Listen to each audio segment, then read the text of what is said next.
Ngayong araw nga pala, ibibili ako ng pakain sa aking Oscar Fish. Kataba nga pala ang tawag dito. Masustansya nga pala to at mayaman sa protein. Napadaan naman ako kay Tampi Story. Nagulat naman ako sa akin nakita. Si Tampi Story kasi ay 100k followers na. Sa hindi naman inaasahan, nagkita-kita nga pala ang buong Team Dugyot dito sa SM. Wala akong pakailan kung nakakaya kung tip-tip Pro Max ka. Ako may bago akong electric fan. Oh shit! Oh shit!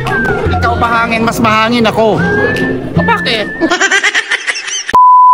Kaya naman ilang araw ko na nga palang hindi napapakain ng aking mga alagang Oscar Fish. Gutom na nga pala sila at hindi mapakali. Kaya naman naalis muna ako ng bahay para maghanap ng kanilang makakain. So paano guys? Tara! Una ko nga palang naisip itong kaibigan natin si Tampi Story. Eksakto naman nandito siya sa kanilang bahay. Maaga nga daw pala siyang gumising at nagayos dito sa kanilang harapan. Dumadami na daw kasi ang alaga niyang mga gapi. Kinukulambuan niya din pala tong kanyang mga alaga, baka lamukin. Pagpasok ko nga ay naghahanap ako ng pwedeng ipakain sa aking mga Oscar Fish. Hinahanap ko nga rin pala ang alaga niyang mga beta. Dito nga hindi ko na sila makita. Wala na daw dito at inilipat niya sa ibang lalagyan. Hindi ko napansin na meron na palang swimming pool sa kanilang likuran. At dito guys makikita ang kanyang mga alagang beta. Nakakatuwa nga dahil parang kailan lang maliliit pa sila. Ito nga daw palang lalagyan ay binigay sa kanya ni Sling Beta. Kaya pala pamilyar sa akin ang itsura. Lumipat na daw kasi sila ng bahay at hindi na namin makikita. At dahil wala nga pala ako nakuha ang pagkain ng isda, nagkwentuhan na lang kami ni Tampi Story. At laking gulat nga pala ako sa akin nakita. Si Tampi Story kasi ay nagpatarpaulin na at 100k followers na daw siya. Kaya naman congratulations sa ating kaibigan. Maraming salamat din pala sa aming mga followers. Kaya naman guys, hindi na rin ako magtatagal. Pupunta naman tayo sa pet shop. Doon kasi ay sigurado na makakakuha tayo ng pagkain ng isda. Dito lang pala yan sa Tisoy Fish Farm. Eksakto naman na maaga sila nagbukas. Ang kaso lang guys, wala na dito yung hinahanap ko. Mga flakes na kasi to at mga pellet. Out of stock na daw sila dahil naubos na. Mabuti na lang meron pa daw sila ditong kataba. Malayong kamag-anak daw pala to ng mga gapi. Ito nga daw pala ang pinapakain nila sa kanilang malalaking isda. Napakamura lang daw nito dahil piso lang ang isa. 50 peraso na nga pala ang binili ko dahil napakarami na nito. Kailangan ko rin palang kumuha ng moina. Ipapakain ko kasi to sa aking mga alagang beta. Mabuti na lang kahit papano ay meron pa. Nanguha na din kasi dito yung kapwa natin mga fish keeper. Kaya naman hindi na ako mag-aaksaya ng oras. Dahan-dahan lang ang kailangan natin para hindi sila maghiwa-hiwalay. Big shoutout nga din pala sa mga batang to. Pag-uwi ko nga pala ng bahay, agad ko tong nilinisan. Fresh na fresh nga pala tong nakuha ko moina from the farm.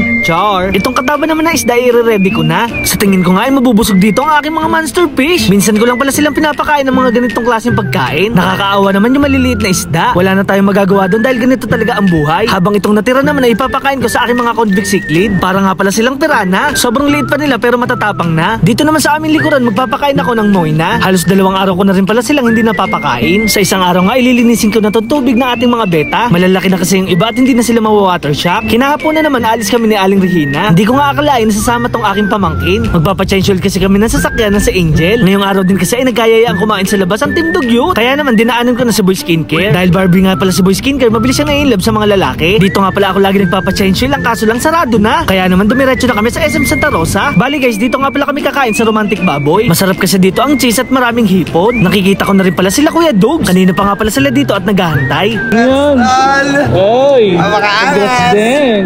Sana all nakakaya pang 50 Pro Max 1 TV. Wala akong pakailan kung nakakaya kung tip-tip Pro Max ka. Ako may bago akong electric fan.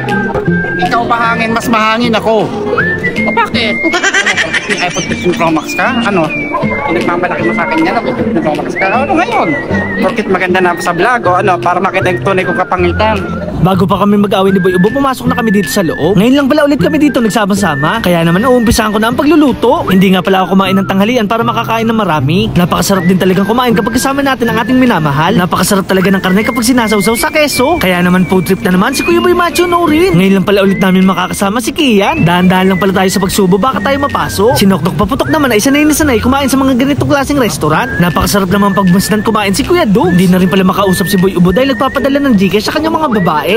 Char! Umorder din pala kami ng Coke Zero para mas mabilis matunawan. Si Kian naman ay parang artista. Daig pa nga pala kami mga vlogger dahil may nagpapapicture sa kanya. Ang nakakainis lang, hindi pa man kami sikat ay nalalaos na. Sasama nga pala ng loob ay kumain na lang kami ng sama-sama. Kaya naman food trip na naman ang Team Dugyot. Big shoutout nga pala sa crew nila dito na napakabibo. Maraming salamat nga pala sa serbisyo. Kahit papano nga ay nagbigay tayo ng tip. So paano guys, hanggang dito na lang. Maraming salamat sa panonood. Paalam! Yeah!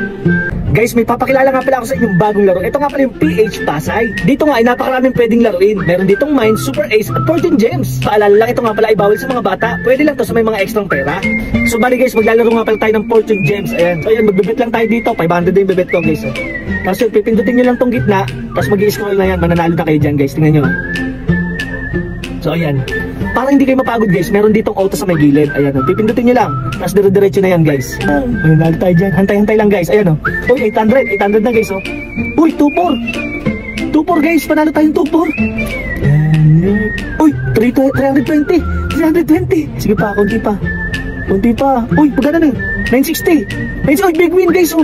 Big win agad. Magkano? Ay, big win.